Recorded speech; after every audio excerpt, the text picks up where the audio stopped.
Nazim drama serial माहिरी में राहिला के साथ वो होने वाला है जो उसने कभी ख्वाब में भी नहीं सोचा होगा। पुलिस इंस्पेक्टर ने अपनी नौकरी बचाने के लिए राहिला से आंखें फेर ली हैं। जमशेद जोर से ज्यादा चालाक निकला। किसी के वहमो गुमान में भी नहीं था कि वो जमशेद केस में इतनी दिलचस्पी लेगा कि उसके घर से ज्वेलरी चुराने वाले पकड़े जाएंगे। इससे पहले कि चोर कुछ बकें, पुलिस इंस्पेक्टर होशियार हो जाता है और केस को दबाने के लिए मुतहर्रिक हो जाता है।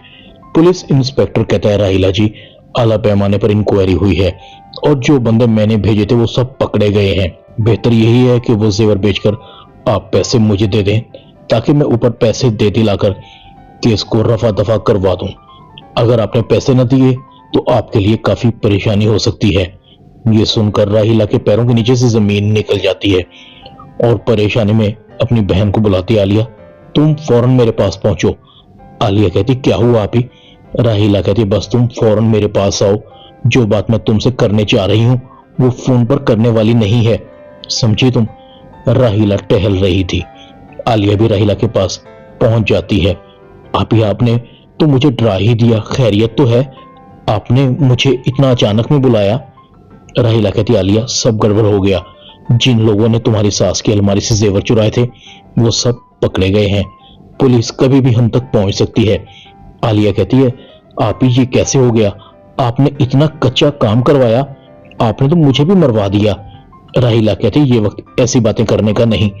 बस तुम इतना करो कि किसी भी तरह जमशेद को राजी करो कि वो केस को वापस ले ले। आलिया कहती है, आप ही, मैं ये कैसे कर सकती हूँ? क्या कहूंगी जमशेद को? इस तरह तो वो मुझ पर शक करेगा। राहिला कहती है, जमशेद ऐसा कुछ नहीं करेगा, वो तुमसे बहुत मोहब्बत करता है।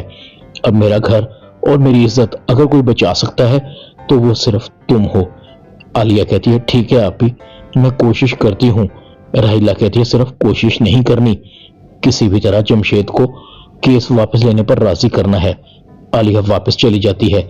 साइका और फराज को घर छोड़ना पड़ता है। साइका कहती है, अम्मी अब हम कहाँ जाएंगे? साइका की माँ कहती है, तुम्हें तुम्हारा हिस्सा मिल गया ना, तुम यही तो चाहती थी। बताओ फिर मैं किस तरह हबीब को राजी करूं? हबीब अभी गुस्से में है, तुम जाने की तैयारी करो। शाबाश। हबीब बहुत खुश था, उसकी राह से एक कांटा और निकल चुका था। दूसरी तरफ फाखिर अपनी माँ को कहता है, अम्मी हबीब चाचू अपनी मनमानियां कर रहे हैं। मजाल है मुझे जरा भी करीब आने देते हो। जब भी मैं उनसे कुछ पूछने की कोशिश करता हूँ मुझे कहते हैं कि तुम अभी बच्चे हो। फिर कहता है, माल कहाँ जाता है, कितने पैसे आते हैं, मुझे कुछ नहीं पता चलता। समीना कहती है, कोई बात नहीं, मगर तुम दिल लगाकर काम करो, देखो कैसे हो रहा है। एक दिन आएगा तमाम राहें तुम्हारे लिए खुद ब खुद खुल जाएंगी। हबीब आयशा के पास आता है। आयशा कहती है, सुने, आपने अब तो हमारे पास रुकना बिल्कुल ही बंद कर दिया है। पहले तो आप अक्सर आ जाया करते थे मगर अब तो बिल्कुल ही नहीं आते। हबीब कहता, तुम्हें पता तो है कि आजकल मैं कितना बिजी हूं। अब तुम्हें क्या तकलीफ है? तुम्हें तो खुश होना चाहिए कि तुम्हारा शौहर तरक्की कर रहा है और मैं घर से बाहर कोई शौक से नहीं रहता, काम होता है मुझे। आयशा कहती है, मुझे पता है, मगर फिर भी यहां भी आपकी एक बीवी है, बेटी है, अभी सिर्फ एनी की शादी हुई है। हबीब कहता है, एक तो तुम औरतें दिमाग खराब करके रख देती हो। हबीब घर से जाने लगता है। समीना हबीब को आवाज देती है। हबीब कहता है, जी भाभी। समीना कहती है, हबीब वो घर के खर्चे के लिए पैसे चाहिए थे। हबीब कहता, भाभी अभी कुछ दिन पहले ही तो दिए थे। समीना कहते, हबीब उनके अलावा भी कुछ जरूरत पड़ सकती है। हबीब कहता, भाभी वो आप जानती तो हैं कि अभी भी कारोबार में पैसों की बहुत जरूरत है, फिर साइका को भी पैसे दिए हैं, अगर खर्चे कुछ कम हो जाएं तो ज्यादा बेहतर होगा। हबीब ये कहकर चला जाता है। समीना हबीब को देखती रहती है। इधर एनी भी कोशिश कर रही है कि वो फाखिर के साथ ठीक रहे। दोनों के दरमियान दूरियां कम हो रही हैं। फाखिर अपनी माँ को कहता है, अम्मी मैं भी चाहता हूँ कि एनी पढ़े।